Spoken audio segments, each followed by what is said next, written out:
All right. Welcome, everybody, to another episode of Brains Behind AI.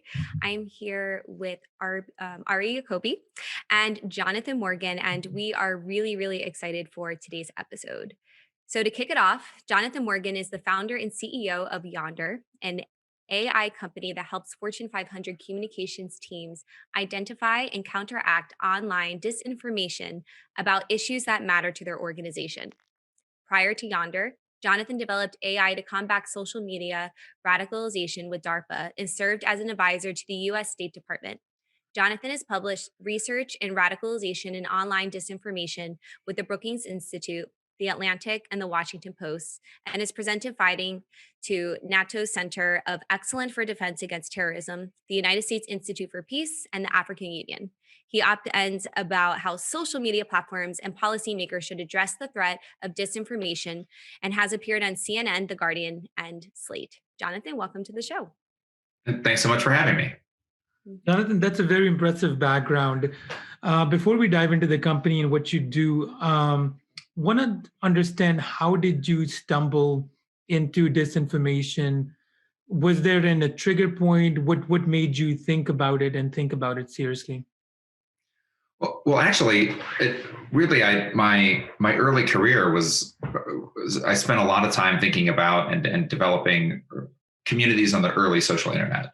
So I had a job as one of the first professional bloggers when that was a novel and unique profession, and a lot of that was finding small but very passionate audiences. And so there was this was a while ago now, like 15 or 20 years ago, but there was this idea that there was something valuable about not just the volume of impressions, like how many people viewed a website or viewed an advertisement, but how deeply engaged they were. So like a deeply engaged community was more valuable. And so we really thought a lot about this, like in the early days before Twitter even existed, before some of these larger social media platforms had really taken off and become so commonplace that every single person had a social media account. So that was like those early days of the social internet, when there was just this new idea about the wisdom in the crowd, was a really big part of how I started to develop professionally and kind of understand the dynamics of the internet.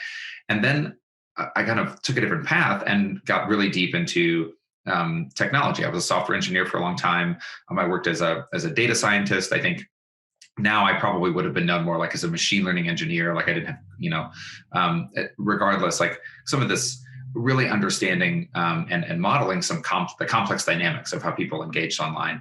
And because I had those two backgrounds, I ended up in this weird spot where I was in a good position to understand how those dynamics were changing as social media went from a place where people were connecting with each other around shared passions and shared interests, and it was sort of always positive and always empowering, to recognizing that it could be used by people whose maybe have niche or fringe interests or points of view that we'd probably prefer to remain niche or fringe, and then really not be able to find a gathering place into a mass power, into a mass followings, into a mass influence on social media. And so this was the early days of discovering like extremist movements on social media. And that's what led to this being in kind of a unique position, like understanding the dynamics of social communities in a really positive way and how they come together. And then also being able to think about technology approaches to understanding those dynamics at scale and seeing how that model was flipped on its head with like extremist groups like ISIS coordinating their activity to hijack the public's attention, spread their propaganda, and then also pull people into spaces like filter bubbles and echo chambers and things like that really kind of warped the idea of what I think in the early days, at least, like social media and community building was meant to accomplish. So it was a little bit of a winding road, but I think it was I think now it's an area where folks have really started to recognize that we've built a new system for sharing information. We've changed the way that society communicates with each other in some pretty fundamental ways, and so of course that'll have unintended consequences, and we're starting to deal with those now. Yeah, and that's some of it. And recently, I'm sure you've seen the Wall Street bets and its impact on the stocks. No, that's interesting. So as you started sort of intersecting machine learning and data science with the content that's out and the communities that are creating that content, did you see anything where you saw the trigger for, hey, there is some disinformation out there. There is stuff out there that may not be true, and there may not be a way to tell for anyone who's following the community or subscribing to it. What were, if there was a trigger point? I just want to understand what made you say, let's go into this thread. Well, there's probably two primary trigger points. One was that this was back in 2013 and 2014, when we were trying to understand why, like how big was ISIS on the internet, and now people may not remember, but at the time the media was obsessed with covering ISIS. They were they were putting content on social media that was very emotionally provocative. They were automating a lot of their social media activity, so they were like posting in really high volume. And there were some very high-profile cases of people who, left wherever they were from to travel, sneak into Syria, and join us. It was a very dramatic story, and so there was a real just a kind of a I don't know, almost like a fever pitch of coverage on the media. And so there was wild speculation about ISIS having millions and millions of followers around the world. And so J.M. Berger and I, who was J.M. is a counterterrorism researcher, decided to figure out like how big are they really? And what we found was that it was actually relatively small. It was maybe 30 or 40,000 accounts that we could confidently say were kind of directly supporting that agenda. And so they basically used relatively small number of accounts and automation, coordination to kind of game the mechanics of social media to create the impression that they must be millions and millions and millions, even though they weren't. And that idea that like you can take a small group and coordinate energy and attention and focus and effort to create the impression of a larger group on the internet was something that like, it really was a light bulb moment. Because what I remembered from the early days, if people can remember back to like social networks like Dig, which is like a precursor to Reddit, or like Stumble Upon, these kind of early upvoting communities, there was this whole sense that like there was some inherent wisdom in a crowd behavior. And that, but what we realized is that if you can marshal the resources of a crowd. So like, we were all a bunch of bloggers on the internet. We were super nerdy. We all hung out in the same chat rooms. And so whenever any of us would post a story, we'd put it up on a website like Dig, and then we'd message all of our friends and say, hey, everybody, I've got this story out. I really want it to be popular on Dig. Can everybody go upvote it, please? And so all of these like hyper online users would basically all move as a herd, go upvote something at the same time and raise its profile on that platform, which wasn't really how it was intended to work. It was supposed to be like people would discover content, they'd appreciate it as an individual, they'd upvote it, and then we were all kind of voting with our clicks, and therefore like a wisdom of the crowd would emerge. And so they weren't really intending for people to marshal a crowd like that. And at the time, we were just like promoting each other's content and having fun. But those same dynamics were in effect what a group like ISIS was doing, just at really massive scale. They were saying, hey, if we get 40,000 people to all move at the same time and like exert a lot of effort and focus on the system that assumes that a lot of people doing something is a really meaningful signal, that we can overwhelm it. And then again, and in more 2015, 2016, I was seeing really similar dynamics in the research that we were doing, but associated with domestic radicalization here in the US, and then also the kind of very large, seemingly coordinated information campaigns. And it was pretty clear that they were being orchestrated by a single source or coordinated in some way. And they had all of the hallmarks of some of these other activities. And so it became kind of clear that anybody who was pursuing an agenda on the internet could use these dynamics to accomplish their goals. And since then, we've seen so many examples of this beyond these nefarious examples. Like, of course, ISIS is clearly a bad actor. State-sponsored disinformation is clearly something that we don't want, or at least want to understand the implication of in our political discourse. But at the same time, it's the same dynamics behind something like Gamergate, which is a different kind of flavor of the problem. If people remember Gamergate, that was a gaming community that was brigading journalists and was kind of bullying and kind of bullying people off of social media. And then those same kind of coordinated group dynamics we've also seen in like groups of grandmas who are upset when like a major retail chain changes their policies and it impacts the greeter at their local store. And so they all get together in groups. They share hashtag campaigns, like they create memes, they target local journalists, and they basically coordinate their activity to exert force over a system that's not expecting them to do that. And they can have as much power and influence in a conversation as a global corporation with a limitless marketing budget. And so what we're kind of starting to see is like, these are just the dynamics of the modern internet. And that was really the light bulb where we're like, this is why this should be a technology company. It's certainly, there are these like almost like security problems or these problematic groups that surface, but by and large, anybody who's pursuing an agenda on the internet engages in these behaviors, either intentionally or they've kind of stumbled upon them as being useful. And so understanding that effort or that influence is really important, because right now it's pretty opaque. And because it's opaque, people get surprised, people feel misled, misinformation and conspiracy theories. There's all sorts of negative consequences for not understanding these dynamics. And that's why I think the technology that we're developing is like has a role to play in addressing this larger problems in our information ecosystem. Yeah, no, that's great. How did this evolve into Yonder? Did you create a POC? Did you have a client that you created this custom solution with? How did it become a company? So, I mean, maybe on the back of that, and I think this is probably relevant to a lot of folks who come from a machine learning, AI, or kind of deep technical background and are thinking about commercializing it, is that we felt like we had a really novel technology that was applicable to a very large problem.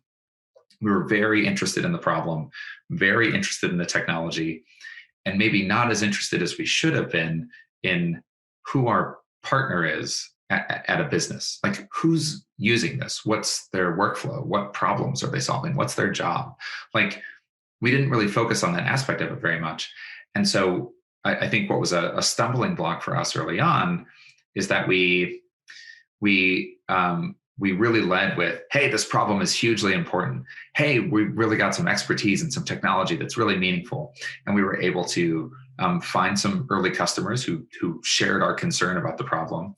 And then we found, investors who believed that it was a big problem and that we were in a good position to solve it. And I think what we had to learn was that, that's important. Of course, it's important to find, to develop a sophisticated technology. It's important to figure out a problem that you're passionate about solving. But at the end of the day, the thing that somebody, especially if you're developing something that people are going to use at their jobs, they have to be able to do their jobs better with the output of your technology. And if that's not the case, it just doesn't matter how sophisticated it is. It doesn't matter how important the problem is to society. Their first number one priority is how does this make my job better? And I think, without that was really a big transition for us as a company. We knew we wanted to go pursue the problem, but it was really when we discovered that and we got laser focused on it that we became more of a business and have been ultimately more successful in partnering with our customers to go solve this problem since. No, that's really interesting. And how did you come up with the name as you transitioned to more pinpointed, idea and direction for your company? So the name really, I think we knew that we were helping our customers deal with so for them, there's the thing that they're always trying to do is get more time. They're really good at understanding how groups kind of put narratives into the public discussion. They know how that works. They know how to craft really compelling narratives. They know how to make their case for their company and for the individuals they represent. They're really good at that. But what's difficult for them in an online environment is that some of the mechanics of influence that I was describing, when groups organize their activity, when they coordinate their activity, and they exert a lot of force, a lot of repetition and high engagement, that influence is very opaque. And so what they were finding was that they were constantly being reactive, constantly getting caught on their heels. And what they want is to be able to see what's coming next, what's just over the horizon, and so we really like this idea that what they're kind of saying is they're looking for something just over yonder. Mm-hmm. And we're based in Austin. Austin still has kind of it's if you took a chunk of Brooklyn or if you took a chunk of San Francisco and you put it in Texas, it really has that mix. And so it's part of our identity. And Yonder felt like kind of a fun, cowboy word.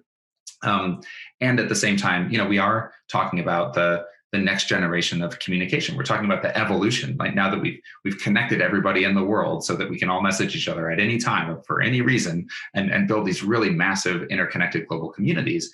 And now now we need to deal with the fallout of that. And like now we need to think through like what's the best way to use this system that we've designed. Mhm. And that's I think kind of aspirational. Like ultimately, like what's over yonder is a better way of doing this. And so I think all of those things combined, the name really felt like a good fit. I Yeah, love that. that's very interesting. All right, before we dive into the company and the technology, just for our audience, if you can describe, and the couple of things I saw on your site too, there's misinformation and there's disinformation. How do you do, what is the difference between disinformation and misinformation?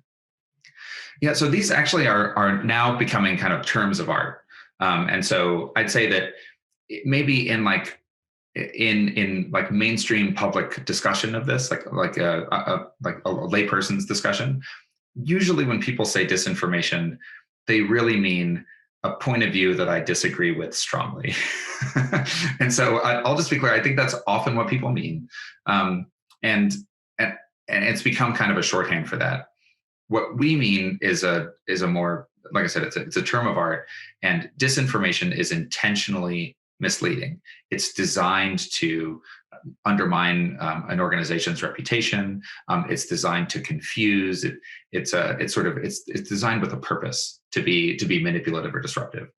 Misinformation is probably also not factual. Like it might be wrong, but whoever is developing it and spreading it earnestly believes in what they're advocating for.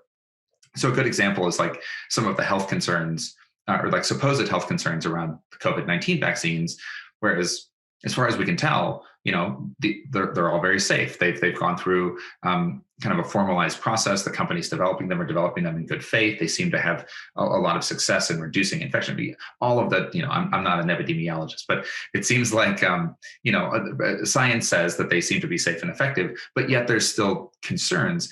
And the folks who are spreading those concerns, by and large, aren't doing it maliciously. They aren't doing it because they are trying to undermine the reputation of the pharmaceutical companies or whatever. They're doing it because they earnestly believe it. And so they're spreading misinformation. They're confusing people, but it's not with a kind of intention and forethought like disinformation would be. And then I think even another category beyond that that's relevant to a lot of the customers we agree with, or a lot of the customers we work with, is that there's just a whole, the bulk of this problem is actually not disinformation and misinformation. Those two categories are important, but they're actually kind of edge cases. By and large, what everybody's trying to deal with is the effectiveness of groups in spreading agenda-driven communication. And so it has an opinion, it has an agenda, it's trying to accomplish a goal. And because of the dynamics of the social internet, group behavior is not well understood. And so it's really difficult to know whose agenda was behind a piece of information getting into your social media feed. And because that influence is opaque, it leaves people confused. And that can often feel like it's misleading, or it can feel like it's manipulative. And the intention of that agenda-driven group wasn't to be misleading. It wasn't to be manipulative. It was just to get attention for their agenda. And it's that conflict that's really at the center of a lot of the problems that we solve. And because that conflict exists, that's why misinformation spreads on the internet. And that's why disinformation campaigns are effective. They're kind of exploiting that disconnect, but the disconnect is there regardless of whether or not somebody's exploiting it with kind of malice, if that makes sense. And so it's really like the root problem that it's important that we're trying to solve. The And key is to tell them apart. yeah, I was about to say, Absolutely. I'm sure you've seen it like grow like wildfire with all this new social media apps coming up. And have you seen like this? Do you feel like there's been a huge boom even in the last year? I think that's true. And there's some dynamics at play here that I think really kind of reinforce the mechanics that allow for this type of Mhm. these types of campaigns. So what we see a lot is that like people need to get motivated to pursue something together as a group. And the places where people get motivated are kind of closed space of echo chambers, filter bubbles, where basically you have a point of view. That might be a fringe point of view. It might be a niche interest. Maybe it's like you have a niche interest in only listening to hair rock music from 1972 to 1973. And you're the only person that you know who has this really, really specific musical interest. But on the internet, you can find hundreds or thousands, some cases, maybe even millions of people. Globally speaking, you're still very small. It's a pretty fringe interest. However, it doesn't feel like that when you're in a community of hundreds or thousands or even millions of people online. And so you find people who you all connect over this really specific interest that you can't talk about with anybody else because nobody else cares. And everybody kind of reinforces each other's passions and obsessions. It leads to really high levels of engagement. And that's ultimately the dynamic that means that people are therefore motivated to go take that obsession, work together as a group, and introduce narratives to the more mainstream public. And there's a handful of ways that happens, but like what we've seen over the past year is that dynamic continues as different groups have recognized that it actually is beneficial to them to mobilize groups of users on the internet because they have a political or social or some issue-based agenda that whether really they're intentionally trying to mobilize and advocate folks mobilize folks to advocate for things. And then also this like fractured social internet that we're starting to see. So it's not just your community of friends who shares baby photos on Facebook and then maybe like whoever you hang out with on Twitter. Now it's like there are social platforms that actually try and reinforce this dynamic where they want to drive users into spaces where they're going to find a bunch of people who agree with them, are like-minded, kind of share their passions, whether it's like subreddits, whether it's like niche platforms like Parler for a minute or Me that are catering to a specific ideology. And that dynamic really reinforces this whole ecosystem where you get like these highly mobilized, hyper engaged, kind of hyper passionate groups that then kind of find their way to influence public opinion together. That makes sense. So you have this product called Social Intelligence Platform. Can you help us understand what does that do for an enterprise? And I'm thinking, what type of use cases is it solving for the enterprise than the clients you have? If you can spend some time on telling us what it does. Yeah, absolutely. So our platform is designed to identify coordinated groups, and so the platform itself doesn't really have an opinion on whether the groups are good or bad. It just knows that there's networks of accounts that work together. They kind of move like schools of fish on the internet, and they work together to pursue some type of agenda. So the platform finds those groups. And what's valuable for our customers is that there's always kind of topics of conversation that are really relevant to their brand and their communications objectives. And that might be where they want to speak about their corporate values. That might be where they have a sort of a product and they need to understand like who is passionate or who is opposed to their product, or maybe there might be groups that see the brand as being associated with a particular movement or ideology, and they're kind of vulnerable to groups using them as a platform to pursue whatever their agenda is. So maybe the group feels like, oh, this is a progressive or a liberal brand, and we don't like liberals, or this is a conservative brand and we don't like conservatives, and so they're kind of vulnerable to groups co-opting their brand. And so they really need to understand who these groups are and like which of them are influential in these topics of conversation that matter to them. And then once we've kind of understand that intersection, now we can identify emerging narratives that are relevant to their communications objectives. And so almost always we're working with, it might be public affairs or sometimes government affairs, corporate communications, PR, like these kind of strategic communications functions that are increasingly taking on a ton of responsibility inside of an enterprise to protect brand reputation, to communicate about brand values. And so these are groups that really need to be close to emerging narratives that matter to these issues. And because for them, like time is everything.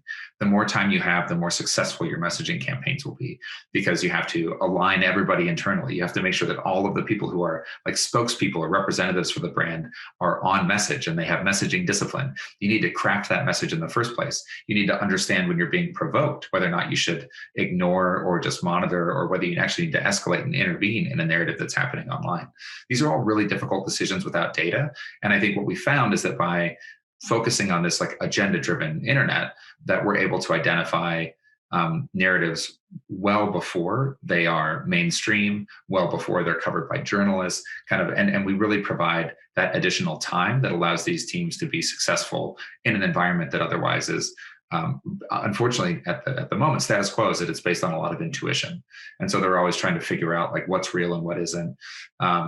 Like whose agenda is behind this? Is this going to blow up, or is this just going to be a quiet thing that goes away? Like, and so we help them evaluate all of those decisions on a daily and weekly basis. Yeah, no, I have a couple of questions on that. I'll start with the technical one. Are you for those brands that you're serving? Are you scanning the web, everything that's there, and to capture the narratives that are floating, or are you focused on specific social media sites like Twitter, Facebook, Reddit, and so on? So we're focused on specific social media sites, both like mainstream platforms like Twitter, but pretty much mainstream platforms like Reddit. Although I would say Reddit like goes all the way from the very mainstream to the very not. It's kind of a fun, like heterogeneous platform, all the way to kind of fringe spaces like anonymous message boards and emerging or niche social media platforms that might be new to the scene but might have a smaller overall user base but a really dedicated, committed, passionate user base, and those are relevant to some of our customers.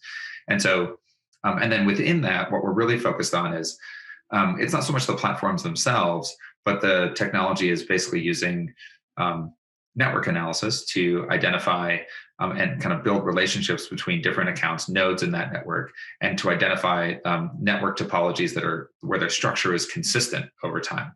And so when we can do that, we're basically saying like, all right, well, there's a group of accounts that behave in the same way all the time. Like they're working together. They're in it for the long term. They're pursuing some shared agenda, and that's really the kind of technology underpinning. So we collect from most of the like open social information spaces, and then we perform this kind of network analysis, and then also we have some pretty sophisticated natural language processing that allows us to bundle emerging narratives. And so we identify semantically similar content within a given window of time, and that's what allows us to capture this concept of a narrative that's basically like people talking about a thing from a certain point of view, basically like pursuing some type of agenda by communicating in a particular way, which is pretty Yeah. novel.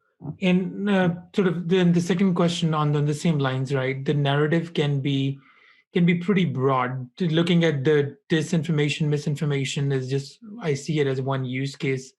You Mhm. can also, as a brand, when I think about the narrative that floats about my brand, it could be reputation. It could be how people perceive my brand. What is that perception? And if I want to change that perception, if I want to change my reputation, what are some of the trigger points I can hit? Right. Just want to get your thoughts on it and see where are you focused more on the narratives with the movement focus, or are you focused across the board for as you work with these brands? Um, so that we're focused on narratives that intersect with what they call often like a communications team will talk about issues, and issues is a term of art, and that basically means an area of focus for their communications team. And so a like a fast food company might be focused on they might have an interest in issues related to agriculture and like kind of the supply chain of food. It might be about fast food packaging and sustainability and the environment. Like or it might be an area where they have real values where they want to make sure that they're kind of strongly committing to their brand purpose, and that might be providing healthy food for working families, or whatever those values are. And so those are kind of and so we're looking for the narratives that intersect with those issues, and that's really what adds a lot of the value.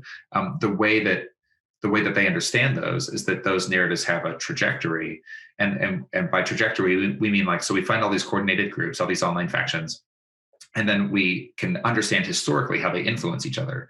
And so faction A influences faction B, influences faction C, and there's kind of a trajectory of like A to B to C, and then a narrative might get introduced to a journalist and ultimately make its way to the mainstream. That's kind of the pattern that we see often. And so ideally, we can find faction A. So when a narrative emerges from faction A, there's some understanding of its potential trajectory, its potential impact. And that is the type of thing that when a narrative intersects with one of these issues, they get a sense about, oh, is this something that we should engage with? Is this something that we're going to need to deal with? Is this something that's going to have the impact that would warrant our attention as a kind of a big global brand? And so it's a lot about that trajectory and potential impact, and that's really where the value is. Yeah, no, that makes sense. You're solving a very hard problem, right? And it's as I think about the fine lines and the gray area that exists on both sides, and in between here. what are some of the challenges that you ran into building this platform and as an entrepreneur? I mean, kind of like I was alluding to before, I think one of the big challenges was that we're a very technical founding team, and I think we really highly valued our ability to engage with this difficult technical problem. Like what is it? How would we find a group that was working together to pursue a narrative? That's an interesting technical challenge. Um, how would we identify and capture the concept of a narrative? Like that's kind of a fuzzy, subjective human concept. That doesn't. What does that really mean? And then how would we characterize that with the technology? And we got really um, I guess really focused on some of those technical challenges, sometimes more so than was necessary to support customers who don't have anything. And so right now, if they're operating completely from a position of intuition, anything that we can do to improve that intuition with even the smallest amount of data, assuming that data is usable for them, is actually really valuable. And I think we've come to recognize how true that is. Whereas I think very early on we were like, no, we have to, we'll define empirically what a narrative is. We'll define empirically what a faction is, and we'll really strive to be accurate. Like we want to be able to predict 100% of the time when something's going to go viral on the internet because of a faction that engages with it early. And I think we were ultimately pursuing like 5 or 6 PhDs at once in a technology company that really, our primary responsibility was to figure out how to solve user and customer problems. And I think that disconnect caused us to stumble early on. But I think once we really committed to this kind of strategic communications user, we really started to understand like what their problems were, what they're trying to accomplish, like what keeps them up at night. And then we found that a lot of the technologies that we had been developing, probably even a more simpler version would have been helpful to them in making that intuition just a little bit better. And so that's really been an important learning for us as we definitely stumbled there. Um, and then I think one thing that was certainly certainly something that I think really addressed pretty heavily over the past year is that as a for folks who were starting out early on, like for the type of technical founder who wants to go start a company, like your point of view is probably pretty different than many software engineers. Like inherently you're looking for like, what problem am I solving? What user am I solving this for? Like you almost have like a product or a business mindset. And you're always kind of looking for the, like, how can I go find a new spark of inspiration? Like I'm kind of never satisfied. I always want to go work on the next thing. And I think, a lot of software engineers are they're very interested in technical problems, and when it comes to like solving a technical puzzle, and I say this as as a former software and machine learning engineer, that like they can have that same motivation and that same excitement about the technical puzzle, but without being encouraged and rewarded or managed or structured in a way that allows them to develop that same kind of empathy and obsessiveness and curiosity and puzzle solving about a customer, about a human and their problems, then it's really difficult for them to know whether or not they're focused on the right problems. It's really easy for them to go work on something that ultimately isn't used, which is really demoralizing. And so I think we really had to learn how to develop a technical culture that was user and product focused, in the same way that the whole company did. But I feel like in particular which really caught me by surprise, like as a former engineer and like I said, as a machine learning engineer, I think, I was very comfortable with engineering culture, very comfortable with engineering teams, and didn't get that right for the first year or two of the company. And I think that was something that we had to correct. And so I think just because I had that background didn't mean that it was going to be easy to bring a bunch of engineers into the company, say like, go focus on the thing that you find interesting, and just assume that they were going to kind of operate in the same way that a startup founder would, which is it's just not always the way that everybody's wired. And so I think that was a really important thing for us to learn. No, that's yeah, there's a lot of, it's like a roller coaster ride, I guess, starting a company. I can only imagine. And I did want to ask, so I know you alluded on this in previously, but which industry do you feel is gaining traction the most when it comes to your company, Yonder, and what you're offering? That's a really important question. I think so. Now we focus very heavily on something called strategic communications, and so for folks who aren't familiar with it, I mean the shorthand is like PR and public relations, but at really large companies, the way that the company communicates to its employees, to its shareholders, to its industry, to its consumers or its users or its customers, all of those things are um, really important to be precise. And because you're speaking on behalf of a really large institution, it's kind of like I don't know. It feels weird to say this, but like it's almost like a government. Like when a government official says something publicly, they're in effect like creating or stating the policy of the government. And so and that's why people spend a lot of time debating and analyzing the statements of public officials, because it has really serious implications. And that's certainly true for large publicly traded companies. And so it's a very complex, sophisticated problem that they're trying to solve. And I think, I alluded to this a little bit before as well. What a mistake that we made was saying, hey, we've raised some money. We're solving this important problem. We're all really smart. Most companies focus on just one area at their outset, but like we're not really sure that that's correct. So we're going to focus on 3 or 4, and we can do them all at the same time, which might be possible, but it certainly was not for us. So we were developing something that maybe would work for a security team, and maybe would work for a marketing team, and maybe would work for strategic communications. And what we found is that we ended up just kind of scrambling between all of them and not doing any of them particularly well, and just not learning the right lessons. And so it was really when we found that focus that I think we've been able to do those things that every company has to do, which is, discover who your users are, who your buyers are, like what they value, what problems they're trying to solve, and make sure that you're empowering them to do that. And so for us, that's really been a strategic communications group. And they really are, they've become the group inside companies that have accepted the responsibility for dealing with the consequences of this opaque influence on the internet, whether it's misinformation or disinformation. Like the team that's going to have to deal with it is strategic communications. And so it makes sense. They're a really natural partner for us as we're ideally helping kind of increase the level of transparency around influence in this information ecosystem more broadly.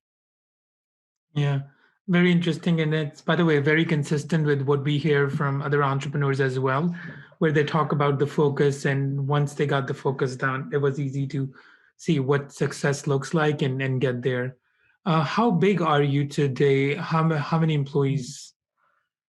We're about 25 employees. We'll be closer to 30 by the end of the quarter. We're For folks who are familiar with startups, we're still heavily focused on, our team is really geared mostly towards product and engineering, and then we have a smaller go-to-market side of the business. But most of the hires that we're making over the rest of the quarter are go-to-market focused, because once you've kind of figured out where you have product market fit, then the next thing is to figure out how to do that more and faster, which is a big part of what will be important for us this year. Yeah. And you mentioned funding, right? You're venture funded. Mm-hmm. So for any aspiring entrepreneurs that want to build and that want to go out and raise a VC round, any thoughts, any advice? Yeah, I think raise the amount of money you need to answer the next set of questions. And just to your point, like and this is certainly something that I've hear as well from other founders, is that focus really is it does matter. And I think if I think having done this now once, at least in having been involved in one venture-backed startup, I think it might be different for founders with more experience who've done this maybe 2 or 3 times. They might be able to go raise all the money in the world and know that they're holding that money in reserve until after they've answered a certain subset of questions, and they can maintain that focus. It certainly was that certainly was a tough thing for us to balance. And so my advice would be that as you're thinking about fundraising, like everybody says, it really does matter that you find a partner who's going to be with you through the ups and downs, because it doesn't matter how well things are going today. Like there will be times when the business really struggles. And at that point, like you're going to be answering hard questions. You're going to be making tough decisions, and you really want partners who trust you, believe in you, and will challenge you. So, taking on early funders really, it will shape the trajectory of the company in some ways, and certainly shape your experience running the business. So it might not feel like that when you're first fundraising and you're just like desperate to get a check in the door. It can feel like that, but I would just encourage folks to be to try and evaluate the long-term impact on your business. It's no kidding that it's kind of like a marriage. Um, and then after that, like, just think about how much you're raising, because every time you raise money, you raise it at a certain valuation, and that kind of that every time you raise money, that valuation is going to go up. And venture capitalists, of course, like, have an expectation that it goes up by a certain amount, like a certain multiple. And so if every time you go out and raise, the value of your business has to be twice as large, or 3 times as large, or 4 times as large, or 10 times as large, just think about what that would really mean in terms of the growth of your business, and then just know what you're signing up for. And I think there really is a sweet spot about raising the right amount of money to grow the business to the point that you can answer the next set of questions. Give yourself enough time to do that. And then once you've done it, then it'll be really clear what that next fundraising round will be. And there'll be money there for you to go raise, like, if you're kind of solving the right problems and you're doing it in the right way.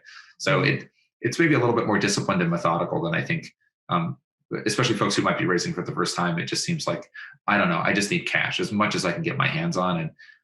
And that may or may not actually be the best thing for your business. Yeah. No, you're touching on an interesting thing. By the way, I was reading this book a while back called Venture Deals. Mm-hmm. And one thing I read was most your VC relationships last longer than average marriage in US. So be careful about the VC you pick. And you mentioned that too, right? Yeah, and I should say we've been really lucky there. I think that was something that, like, I took to heart early on. I was fortunate to have some really good mentors as we were getting the company off the ground, and the investors that we've chosen, kind of down to a person, have been great partners. Even when, the kind of through thick and thin, good quarters and bad quarters, like, good advice, solid advice, a lot of support, and so we've been lucky in that way.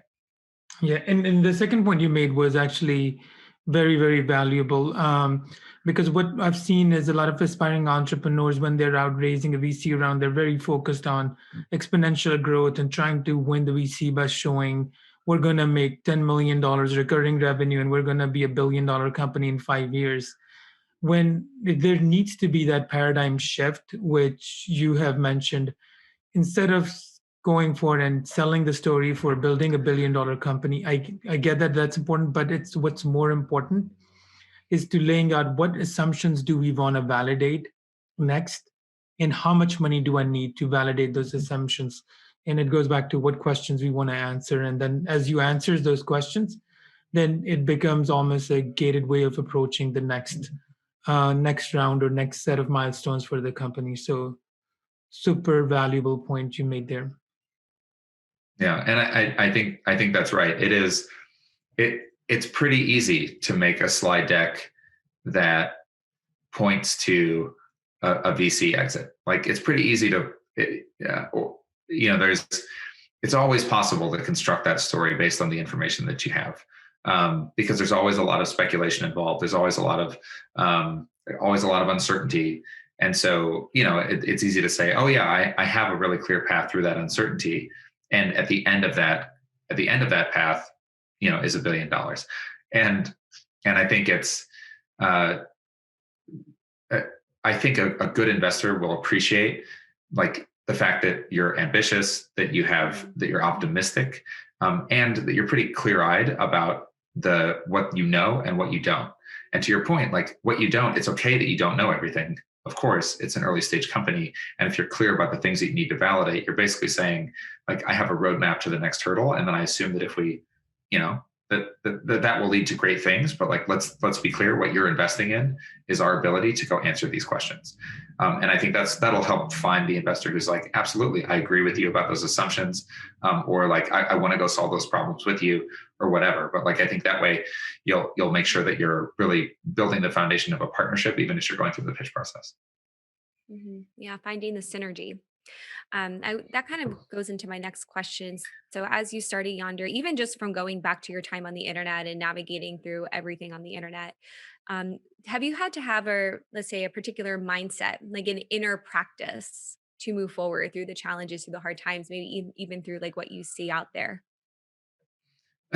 Absolutely, I think, and I think this is something that most folks who are in in startup environments a lot, Mhm. have some version of this. It was funny. I was talking with um, talking with my COO recently, and she was like, it's like we're always playing chicken with a train, man. Like, like, Right. and it was it was such a funny way to articulate it. But I think at the end of the day, like that's true. Like whether it's 18 months or 3 years or 5 years, like for a startup that is trying to grow quickly and is spending to grow, like you're always the train is always coming. Like the train is whatever, you I mean, at the end of the day, for most companies, the train is that you run out of money.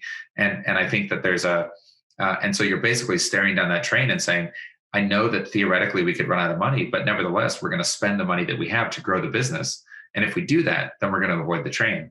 And so it's kind of like, that image really stuck with me, this idea of playing chicken with the train. And I think you just have to be comfortable with that. And I think folks who've run small businesses before actually have a lot of experience here. Because when you run a small business with a couple employees, even if you're not funded, you're still in a situation where like every customer dollar matters. Like you're always saying, like, how am I going to grow this business? Am I going to add an employee? If I add an employee, that means that, if a customer pays me late for this engagement by a week, like it's going to put payroll in jeopardy and I can't pay myself. And I'm going to have like, and I've run small businesses before and I remember that. And you just kind of get to the point where like it's just normal. Like it's just, in a lot of ways, it's just the cost of doing business while you're still small until you're established. And I think that finding a way to be comfortable with that, to kind of take that responsibility really seriously, but not in a way that is a panic, because it's not cause for panic, but at the same time, it does require like a lot of focus and a lot of thoughtfulness. And so I think for me, it's being comfortable with both of those things at the same time, that I think has really helped make sure that we stay focused, stay motivated, and at the same time, don't try not to get overwhelmed at any given moment, because it's just how it goes. Yeah, that's valuable. Yeah, that's great. So the last question I have is the brands that are thinking about getting more intentional about learning the narrative that's out there and managing and monitoring it. What advice would you have for them? What would you say? How do they think about it, and how do they start? Well, I think what we're seeing is that the role of these strategic communications teams, like they're really becoming much more prevalent. They're getting a lot more responsibility. They're having a lot more influence inside their companies, and I think something that they all do well. And I think this will be a trend for brands as they think about communicating their values and their message and connecting with their stakeholders. I think this will be a trend for some time. Is that the really cool thing that strategic communicators do is that they're used to a world where they might have a point of view, but they know that they can't win the debate by themselves. And so they did this cool thing called coalition building, where they might go find a prominent academic who agrees with them. They might not agree on everything, but they agree on this issue. And they might find an industry thought leader, or they might find a public official, or they might find somebody else with like a public persona, basically somebody who has like the respect and trust of a community. And they know that that person and us are aligned on this issue. And so if we all communicate this together, that network, that coalition will be stronger than if any of us tried to do it on our own. And that's a kind of a cool idea for it's like a diplomatic way to engage in a debate, to make your point of view heard. And that's something that historically has been really difficult to do on the internet, because the sources of power online are coordination and effort.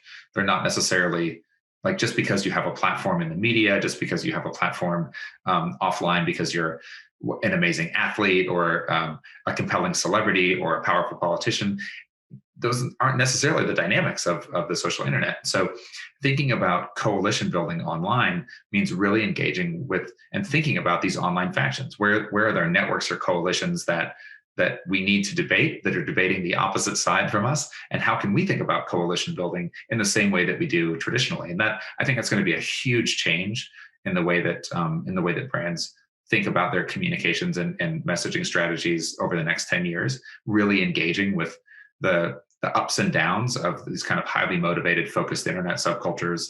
And I think that'll be ultimately a way to kind of increase the transparency of this type of influence on the internet, and it'll become a little bit more normalized.